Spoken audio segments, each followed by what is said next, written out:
Hello friends, स्वागत है आप सभी का आपका अपना चैनल मिराकल कोचिंग सेंटर में। आज हम देखेंगे विज्ञान के वीवीआई ऑब्जेक्टिव बायोलॉजी के प्रथम अध्याय जैव प्रक्रम के वीवीआई ऑब्जेक्टिव को देखेंगे। तो देखिए, आपके होम स्क्रीन पे पहला ऑब्जेक्टिव है। इसका कमेंट बॉक्स में ज़रूर आंसर दीजिएगा और वीडियो को लाइक शेयर ज़रूर किया कीजिएगा। और जो भी साथी लोग चैनल में नए हैं, चैनल को सब्सक्राइब कर लीजिएगा। आप सब नहीं वीडियो को शेयर करते हैं, नहीं लाइक करते हैं, तो बड़ी दुख की बात है। आपको पता होगा आपके लिए कितना मेहनत कर रहे हैं। तो ये मैट्रिक बोर्ड एग्ज़ाम 2023 के लिए जो है बहुत ही इम्पोर्टेंट क्वेश्चन है। तो ध्यान से देखिएगा और कॉपी पे नोट करने का प्रयास कीजिएगा। तो देखिए, आपके होम स्क्रीन पे पहला ऑब्जेक्टिव है। कहता है अशुद्ध रक्त फेफड़ों से हृदय में जाता है। अशुद्ध रक्त फेफड़ों से हृदय में जाता है। फुसफुस शिरा द्वारा, फुसफुस धमनी के द्वारा, रक्त केशिकाओं के द्वारा, इनमें से कोई नहीं। तो किसके द्वारा जाता है? फुसफुस धमनी के द्वारा जाता है। ठीक है, अशुद्ध रक्त फेफड़ों से हृदय में फुसफुस धमनी के द्वारा जाता है। तो ऑप्शन नंबर बी आपका सही हो जाएगा। कहता है धमनियों का कार्य है। धमनी का कार्य क्या होता है? शुद्ध रक्त का वहन करना, अशुद्ध रक्त का वहन करना। ए एवं बी दोनों, इनमें से कोई नहीं। तो धमनियों का काम होता है शुद्ध रक्त का वहन करना। ठीक, तो ऑप्शन नंबर ए हो जाएगा आपका सही, शुद्ध रक्त का वहन करना। आगे देखिए, कहता है धमनियां अशुद्ध रक्त पहुंचाती है। धमनियों का काम जो है अशुद्ध रक्त को कहाँ पहुंचाने का काम करती है धमनियां? हृदय से शरीर के विभिन्न भागों में, शरीर से हृदय में, हृदय से फेफड़ा में, इनमें से कोई नहीं। तो धमनियां जो है शुद्ध रक्त को पहुंचाने का काम करती है हृदय से शरीर के भिन्न भिन्न भागों में। तो ऑप्शन नंबर ए आपका सही हो जाए। आगे क्वेश्चन देखिए, कहता है शिराएं अशुद्ध रक्त पहुंचाती है। शिराएं अशुद्ध रक्त पहुंचाती है शरीर के अंगों से हृदय की ओर, हृदय से शरीर की ओर, हृदय से फेफड़ों की ओर, इनमें से कोई नहीं। तो शिराएं जो है अशुद्ध रक्त पहुंचाती है शरीर के अंगों से हृदय की ओर पहुंचाती है। तो ऑप्शन नंबर ए आपका सही हो जाएगा, शरीर के अंगों से हृदय की ओर। नेक्स्ट क्वेश्चन देखिए। नेक्स्ट क्वेश्चन कहता है ये कोशिकाएं रक्त स्राव को रोकती है। ये कोशिकाएं रक्त स्राव को रोकती है। प्लेटलेट्स कोशिकाएं, प्लेटलेट्स कोशिकाएं जो है वो रक्त स्राव को क्या करती है? रोकती है, जिसको खून प्लेटलेट्स कहा जाता है। वही जो है ये रक्त स्राव को रोकती है। तो ऑप्शन नंबर डी आपका सही हो जाएगा। नेक्स्ट देखिए, कहता है लसिका रंगहीन है क्योंकि इसमें, लसिका रंगहीन है क्योंकि इसमें लाल रक्त कोशिकाएं नहीं है, लाल रक्त कोशिकाएं हैं, श्वेत रक्त कोशिकाएं नहीं है, इनमें से कोई नहीं। तो लसिका रंगहीन है क्योंकि इसमें लाल रक्त कोशिकाएं नहीं होती है। तो ऑप्शन नंबर ए आपका लाल रक्त कोशिकाएं नहीं है, सही हो जाएगा। आगे देखिए, आगे क्वेश्चन कहता है लसिका वहन करती है। लसिका वहन करती है अवशोषित कार्बोहाइड्रेट का, अवशोषित वसा का। ए एवं बी दोनों, इनमें से कोई नहीं। तो अवशोषित वसा का जो है लसिका वहन करती है। ऑप्शन नंबर बी आपका सही हो जाएगा। ठीक है, अवशोषित वसा का वहन करता है लसिका। कहता है पौधों की जड़ों एवं मृदा के बीच आयन सांद्रण के अंतर से क्या होता है? पौधों की जड़ों एवं मृदा के बीच आयन सांद्रण के अंतर से क्या होता है? मिट्टी से जल जड़ों में प्रवेश करता है। क्या करता है? मिट्टी से जल जड़ों में प्रवेश करता है। तो ऑप्शन नंबर ए आपका सही हो जाएगा, मिट्टी से जल जड़ों में प्रवेश करता है। कहता है रंध्र द्वारा जल की निष्कासन क्या कहलाता है? रंध्र द्वारा जल का निष्कासन क्या कहलाता है? प्रकाश संश्लेषण, उत्सर्जन, वाष्पोत्सर्जन, श्वसन। तो रंध्रों के द्वारा, जिसको स्टोमाटा कहा जाता है, रंध्रों के द्वारा जल का निष्कासन वाष्पोत्सर्जन कहलाता। क्या कहलाता? वाष्पोत्सर्जन। ऑप्शन नंबर सी वाष्पोत्सर्जन सही हो जाएगा। कहता है वाष्पोत्सर्जन का क्या महत्व है? वाष्पोत्सर्जन का क्या महत्व है? खनिज अवशोषण एवं वहन, जल की परिवहन, ताप का संतुलन, इनमें से सभी सही है। तो ये जितना है सब सही है वाष्पोत्सर्जन का महत्व के लिए। आगे देखिए, नेक्स्ट क्वेश्चन देख लीजिए। कहता है रक्तचाप, जिसको ब्लड प्रेशर कहा जाता है, रक्तचाप क्या है? रक्तचाप क्या है? महाधमनी एवं उसकी शाखाओं में रक्त प्रवाह का दबाव। तो रक्तचाप क्या होता है? महाधमनी एवं उसकी शाखाओं में रक्त प्रवाह का दबाव। तो ऑप्शन नंबर सी जो है आपका, ऑप्शन नंबर सी सही हो जाएगा। ठीक है, नेक्स्ट क्वेश्चन देखिए। आगे कहता है रक्तचाप उत्पन्न कैसे होता है? रक्तचाप उत्पन्न कैसे होता है? अलिंदों के संकुचन से, नीलयों के शिथिलन से, नीलयों के संकुचन से, आलिंदों के शिथिलन से। तो किसके द्वारा रक्तचाप उत्पन्न होता है? नीलयों के संकुचन से। तो ऑप्शन नंबर सी आपका नीलयों के संकुचन सही हो जाएगा, जो रक्तचाप को उत्पन्न करता है। ठीक, देखिए कहता वाष्पोत्सर्जन मनुष्य के वाष्पोत्सर्जन तंत्र में होता है। मनुष्य के उत्सर्जन तंत्र में क्या होता है? मनुष्य के उत्सर्जन तंत्र में होता है वृक्क भी होता है, मूत्रवाहिनी भी होता है, मूत्राशय तथा मूत्रमार्ग भी होता है। ये सब होता है मनुष्य के उत्सर्जन तंत्र में, ये सारा होता है। वृक्क, मूत्रवाहिनी, मूत्राशय, मूत्रमार्ग, ये सब होता है। तो ऑप्शन नंबर डी सही हो जाएगा। नेक्स्ट देखिए, कहता है नाइट्रोजनीकरण वत्स्य, नाइट्रोजनी वत्स्य पदार्थ शरीर से बाहर कैसे आते हैं? श्वसन द्वारा, उत्सर्जन द्वारा, प्रकाश संश्लेषण द्वारा, ए एवं बी दोनों। तो उत्सर्जन के द्वारा ये नाइट्रोजन वत्स्य पदार्थ जो है ये आपको बाहर आता है। तो ऑप्शन नंबर बी आपका उत्सर्जन द्वारा सही हो जाएगा। कहता है मानव शरीर में कितने वृक्क होते हैं? मानव शरीर में कितने वृक्क होते हैं? मानव शरीर में एक जोड़ा वृक्क होते हैं। मानव शरीर में कितना वृक्क होते हैं? एक जोड़ा वृक्क होते हैं। तो ऑप्शन नंबर ए एक जोड़ा सही हो जाएगा। कहता है मूत्र में होता है। मूत्र में क्या होता है? जल, यूरिया, सोडियम क्लोराइड, इनमें से कोई नहीं। तो मूत्र में इसमें से कोई नहीं होता। ठीक, ये कोई नहीं होता है। ठीक, ऑप्शन नंबर डी सही हो जाएगा। नेक्स्ट क्वेश्चन देखिए, कहता है नेफ्रॉन में प्याले जैसी रचना होती है। नेफ्रॉन में प्याले जैसी रचना होती है। बोमेन संपुट, हेनले का चाप, ग्लोमेरुलस, मैगपीनियस कोब। तो क्या होता है? बोमेन संपुट होता है। नेफ्रॉन में प्याले जैसी रचना बोमेन संपुट की होती है। तो ऑप्शन नंबर ए जो है आपका बोमेन संपुट सही हो जाएगा। ऑप्शन नंबर ए, नेफ्रॉन में बोमेन संपुट पाया जाता। कहता है कौन सी रचना बोमेन संपुट में घिरी होती है? कौन सी रचना बोमेन संपुट में घिरी होती है? ग्लोमेरुलस, ग्लोमेरुलस जो है वो घिरी हुई होती है बोमेन संपुट में। Glomerulus, glomerulus, option number C आपका सही हो जाएगा। नेक्स्ट क्वेश्चन देख लीजिए। कहता है वृक्क के अपक्रिया होने की अवस्था में क्या होता है? वृक्क के अपक्रिया होने की अवस्था में क्या होता है? शरीर अवशिष्ट पदार्थ ज़्यादा निष्कासित करता है। शरीर विषैले अवशिष्ट पदार्थ संचित करता है। शरीर पर कोई हानि नहीं होती है, इनमें से कोई नहीं।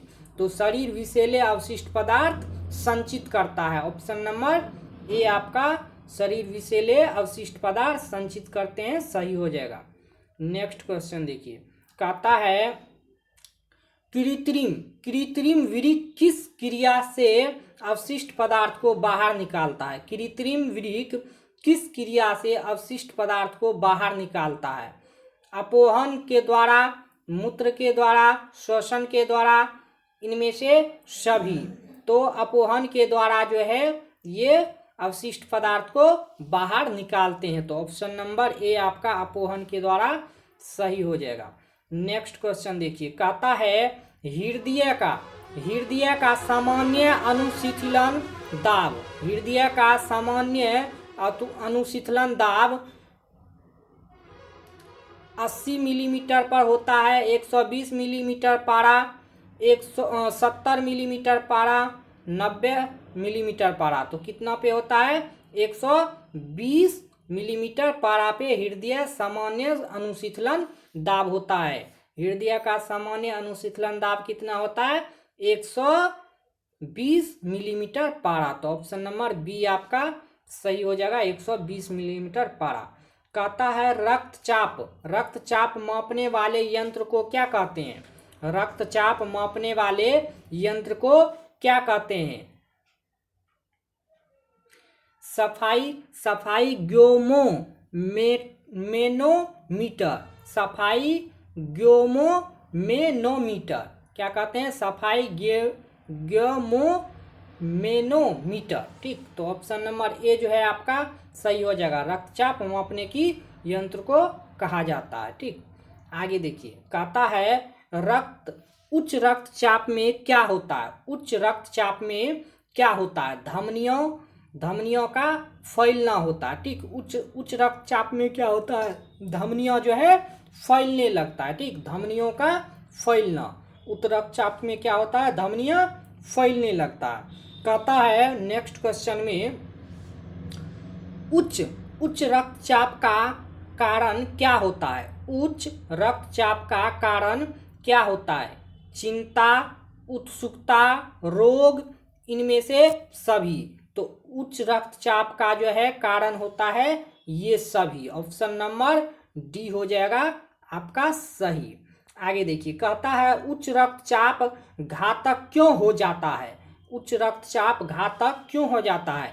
इनसे रक्तवाहिनियां फट सकती है, इससे आंतरिक रक्तस्राव हो सकता है, इससे हृदय घात हो सकता है, इनमें से सभी। तो ये सभी हो सकता है। ऑप्शन नंबर डी आपका सही हो जाएगा। उच्च रक्तचाप घातक क्यों हो सकता है? ये सभी कारण के कारण। ठीक, तो देखिए, मछली का श्वसन होता है। मछली का श्वसन जल में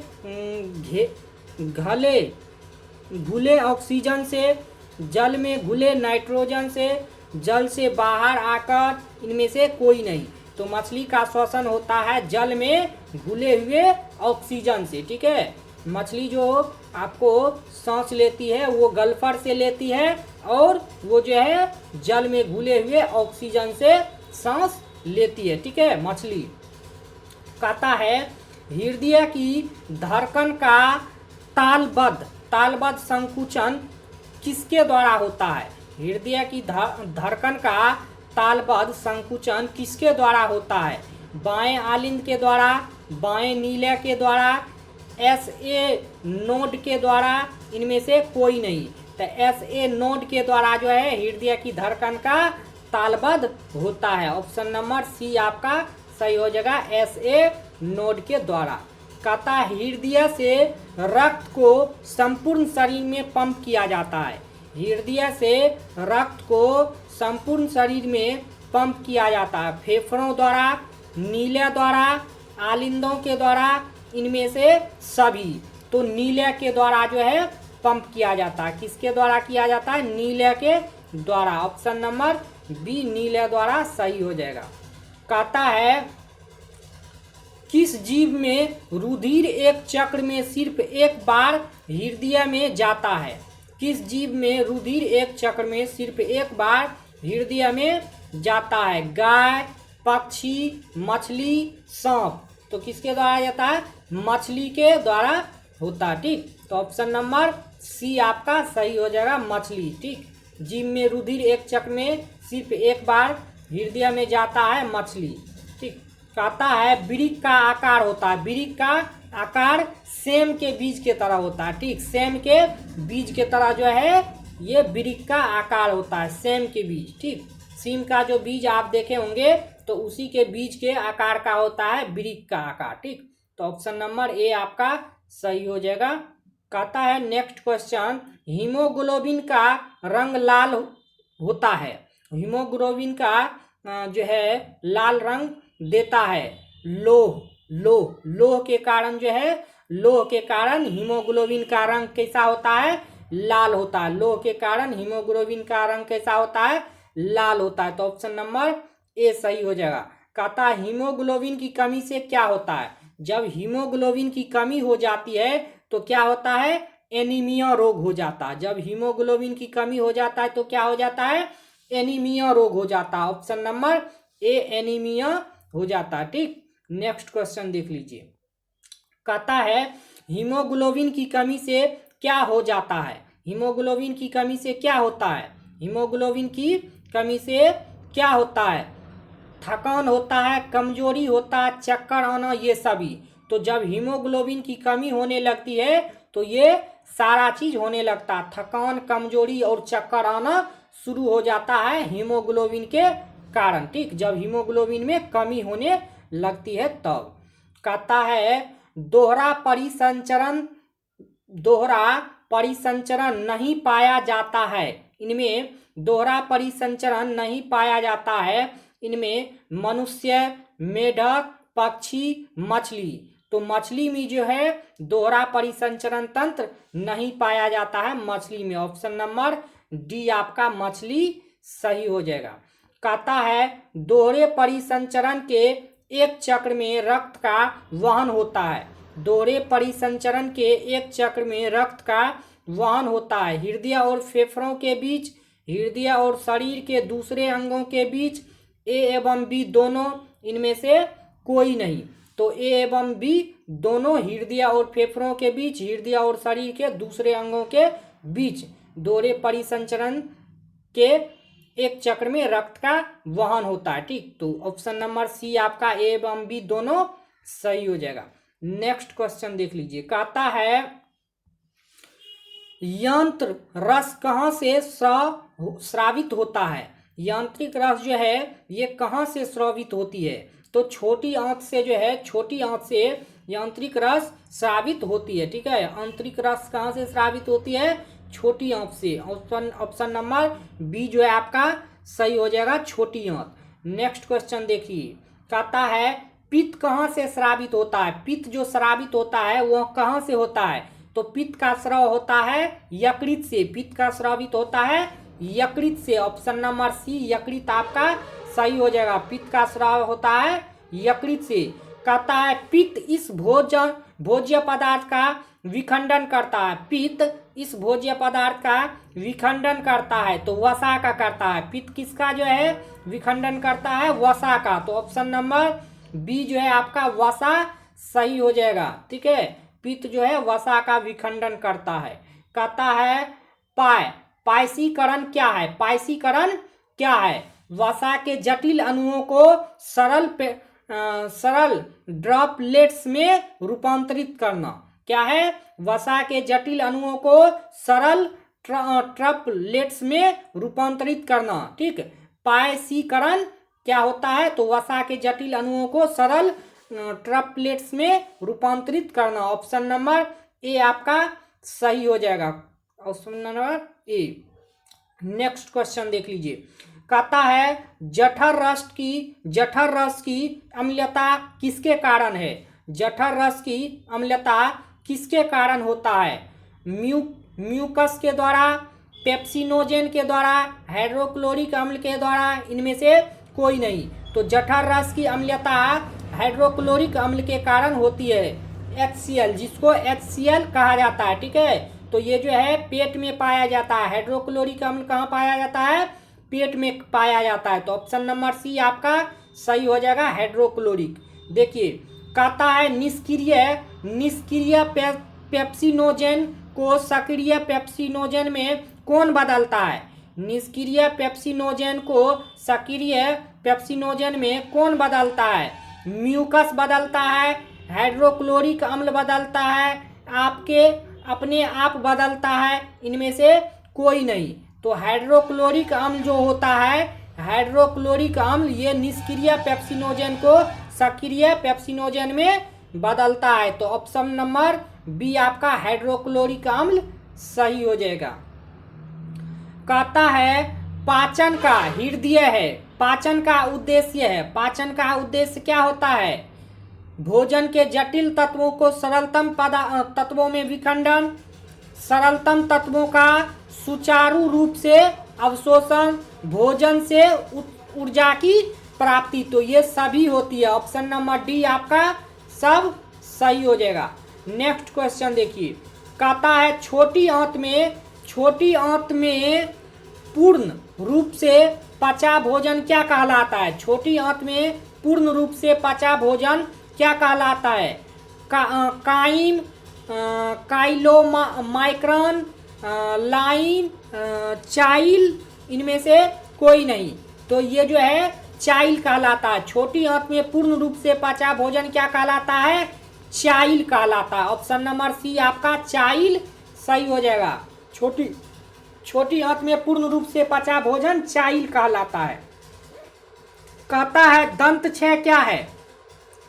दंत क्षयकरण क्या है? दंत क्षयकरण क्या है? तो दंत क्षयकरण जो है डेटिन और इनेमल का मृदुकरण है।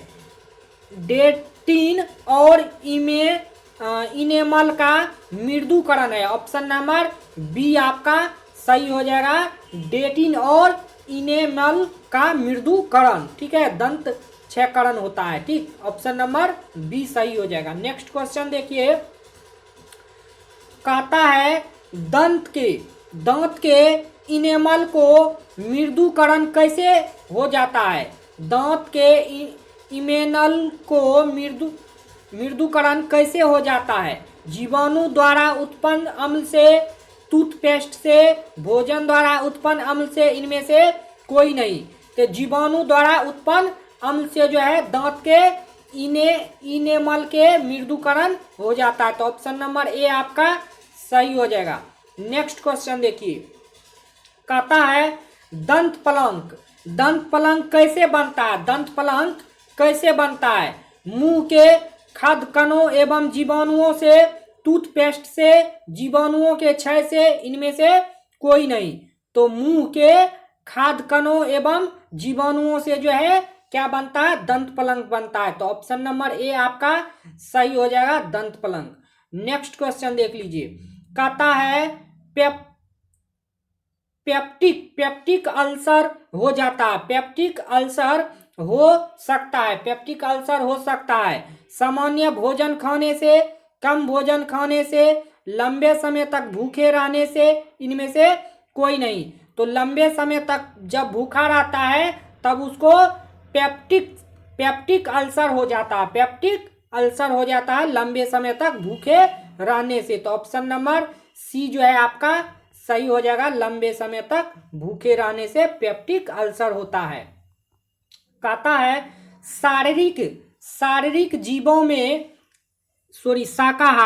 शाकाहारी जीवों में छोटी आंत की लंबाई कैसी होती है? शाकाहारी जीवों में छोटी आंत की लंबाई कैसी होती है? अधिक लंबी होती है, मध्यम होती है, छोटी होती है, इनमें से कोई नहीं। तो जो शाकाहारी जीव होता है उसमें जो है आंत की लंबाई क्या होती है? अधिक लंबी होती है। ठीक है, शाकाहारी जीवों में आंत की लंबाई बड़ी होती है, अधिक होती है। ठीक, तो ऑप्शन नंबर ए अधिक सही हो जाएगा। आगे देखिए, आगे क्वेश्चन कहता है मनुष्य और अन्य मांसाहारी जीव इसका पाचन नहीं कर पाते। मनुष्य और अन्य मांसाहारी जीव इसका पाचन नहीं कर पाते। प्रोटीन का, वसा का, सेल्यूलोज का, इनमें से सभी। तो सेल्यूलोज का जो है पाचन मांसाहारी जीव और मनुष्य नहीं कर पाते हैं। तो ऑप्शन नंबर सी सेल्यूलोज सही हो जाएगा। कहता है ईस्ट में ऑक्सीजन अनुपस्थित में पाइरूवेट से क्या बनता है? ईस्ट में ऑक्सीजन की अनुपस्थिति में पाइरूवेट से क्या बनता है? तो इथेनॉल प्लस CO2 बनता है। इथेनॉल प्लस CO2 CO2 बनता है। तो ऑप्शन नंबर सी इथेनॉल और CO2 सही हो जाएगा। कहता है माइटोकॉन्ड्रिया में ऑक्सीजन की उपस्थिति में पाइरूवेट क्या बनाता है? माइटोकॉन्ड्रिया में ऑक्सीजन की उपस्थिति में पाइरूवेट क्या बनाता है? CO2 प्लस H2O प्लस ऊर्जा बनाता है। क्या बनाता है? CO2 प्लस H2O प्लस ऊर्जा बनाता है। ऑप्शन नंबर ए आपका सही हो जाएगा। नेक्स्ट क्वेश्चन देखिए, कहता है एटीपी के टूटने से उच्च ऊर्जा निष्कासित होती है। एटीपी के टूटने से उच्च ऊर्जा निष्कासित होती है अकार्बनिक फॉस्फेट से। अकार्बनिक फॉस्फेट से। तो ऑप्शन नंबर ए अकार्बनिक फॉस्फेट सही हो जाएगा। एटीपी के टूटने से उच्च ऊर्जा निष्कासित होता है अकार्बनिक फॉस्फेट से। आगे देखिए, कहता है इस जीव में ऑक्सीजन ऊतकों तक रक्त के माध्यम से नहीं जाता है। इस जीव में ऑक्सीजन ऊतकों तक रक्त के माध्यम से नहीं जाता है। तिलचट्टा तिलचट्टा में जो है उच्च रक्त के माध्यम से नहीं जाता है ऑक्सीजन। तो ऑप्शन नंबर सी तिलचट्टा सही हो जाएगा। नेक्स्ट क्वेश्चन देखिए, कहता है इस जीव में हीमोग्लोबिन नहीं होता है। किस जीव में जो है हीमोग्लोबिन नहीं होता है? तो मक्खी में हीमोग्लोबिन नहीं होता। ऑप्शन नंबर ए मक्खी में हीमोग्लोबिन नहीं होता है। ऑप्शन नंबर ए सही हो जाएगा मक्खी। कहता है मनुष्य में मुख्य श्वसन अंग क्या है? मनुष्य में जो है मुख्य श्वसन अंग क्या होता है? तो मनुष्य में मुख्य श्वसन अंग फेफड़ा होता है।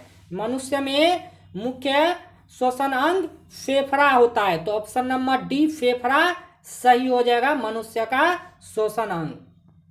कहता है निम्न में कौन सी बीमारी श्वसन तंत्र से संबंधित है? निम्न में कौन सी बीमारी श्वसन तंत्र से संबंधित है? डायरिया, टीबी, निमोनिया, बी एवं सी दोनों।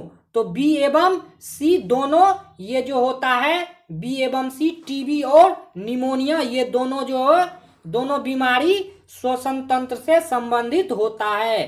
तो ऑप्शन नंबर डी जो है आपका टीबी और विनोमिया सही हो जाएगा, निमोनिया। ठीक, आगे देखिए, कहता है इनमें स्वपोषी कौन है? इनमें स्वपोषी कौन है? हरे पौधे, कीट, मछली, इनमें से सभी। तो हरे पौधे जो है स्वपोषी होते हैं, इसको कोई भोजन नहीं कराता, ये अपना भोजन खुद करता है। जो खुद अपना भोजन तैयार करता हो, खाता हो, उसे कहते हैं स्वपोषी पोषण। जो दूसरे पे आधारित हो उसे कहते हैं परपोषी पोषण। ठीक, तो ऑप्शन नंबर आपका ए जो है हरे पौधे सही हो जाएगा। नेक्स्ट क्वेश्चन देख लीजिए, कहता है पौधे प्रकाश संश्लेषण से क्या बनाता है? पौधे प्रकाश संश्लेषण से इसे बनाते हैं प्रोटीन, वसा, कार्बोहाइड्रेट, इनमें से कोई नहीं। तो पौधे प्रकाश संश्लेषण से कार्बोहाइड्रेट बनाते हैं। तो ऑप्शन नंबर सी जो है आपका सही हो जाएगा। नेक्स्ट क्वेश्चन देख लीजिए, कहता है हरे पौधों में रक्त आंतरिक ऊर्जा किस रूप में होती है? हरे पौधे में रक्षित आंतरिक ऊर्जा किस रूप में होती है? हरे पौधे में रक्षित आंतरिक ऊर्जा किस रूप में होता है? तो मंड के रूप में होता है। ऑप्शन नंबर डी आपका मंड जो है सही हो जाएगा। हरे पौधे में रक्षित आंतरिक ऊर्जा मंड के रूप में होता है। कहता है प्रकाश संश्लेषण में प्रकाश ऊर्जा रूपांतरित करती है। प्रकाश संश्लेषण में प्रकाश ऊर्जा रूपांतरित करती है रासायनिक ऊर्जा में। क्या चीज में? रासायनिक ऊर्जा में रूपांतरित करती है। ऑप्शन नंबर सी आपका सही हो जाएगा, रासायनिक ऊर्जा। कहता है पौधे नाइट्रोजन किस रूप में प्राप्त करते हैं? पौधा जो है वो नाइट्रोजन किस रूप में प्राप्त करते हैं? पौधा जो है नाइट्रोजन किस रूप में प्राप्त करते हैं? नाइट्रोजन के रूप में, नाइट्राइट के रूप में, ए एवं बी दोनों। तो नाइट्रेट के रूप में और नाइट्राइट के रूप में, दोनों के रूप में प्राप्त करते हैं। तो ऑप्शन नंबर सी जो है नाइट्रेट के रूप में और नाइट्राइट के रूप में। ऑप्शन नंबर सी दोनों सही हो जाएगा। कहता है यह जीव भोजन का विघटन अपने शरीर के बाहर करते हैं। यह जीव भोजन का विघटन अपने शरीर के बाहर करते हैं। फफूंद, ईस्ट, मशरूम, इनमें से कोई नहीं, इनमें से सभी जो है ये विघटन अपने शरीर के बाहर करते हैं। ठीक, फफूंद, ईस्ट, मशरूम ये सारा सही है। ऑप्शन नंबर डी सही हो जाएगा। कहता है यह अस्थाई प्रवर्ध की मदद से भोजन ग्रहण करता है। यह अस्थाई प्रवर्ध की मदद से भोजन ग्रहण करता है। पैरामीशियम, अमीबा, यूग्लिना, इनमें से सभी। तो अमीबा ऑप्शन नंबर बी जो है आपका सही हो जाएगा। Option number B. आगे देख लीजिए क्वेश्चन नंबर 64। कहता है शरीर की सतह से पोषण, श्वसन और उत्सर्जन इसके मुख्य लक्षण है। शरीर की सतह से पोषण, श्वसन और उत्सर्जन इसके मुख्य लक्षण है अमीबा। क्या है? अमीबा। तो ऑप्शन नंबर डी आपका अमीबा सही हो जाएगा। नेक्स्ट एंड लास्ट क्वेश्चन देखिए। कहता है आपको इंजाइम की भूमिका हमारे शरीर में किस रूप में होती है। इंजाइम की भूमिका हमारे शरीर में किस रूप में होती है? तो जैव उत्प्रेरक के रूप में होती है। इंजाइम की भूमिका हमारे शरीर में जैव उत्प्रेरक के रूप में होती है। ऑप्शन नंबर बी आपका सही हो जाएगा। तो आज हम जो है इस पार्ट में देखे 65 क्वेश्चन को। ठीक, इसका जो है जैव प्रक्रम के बायोलॉजी के पहले अध्याय जैव प्रक्रम के नेक्स्ट क्वेश्चन को हम और देखेंगे वीडियो पार्ट 2 में। तो आज के लिए इतना ही। वीडियो को लाइक कीजिए, शेयर कीजिए और कमेंट में ज़रूर बताया कीजिए कि आपको क्लास कैसा लगा। अब हम फिर मिलते हैं नेक्स्ट वीडियो में नेक्स्ट पार्ट के साथ। तो चैनल को ज़रूर सब्सक्राइब कीजिएगा और लाइक शेयर करना मत भूलिएगा। आज के लिए जय हिंद, वंदे मातरम।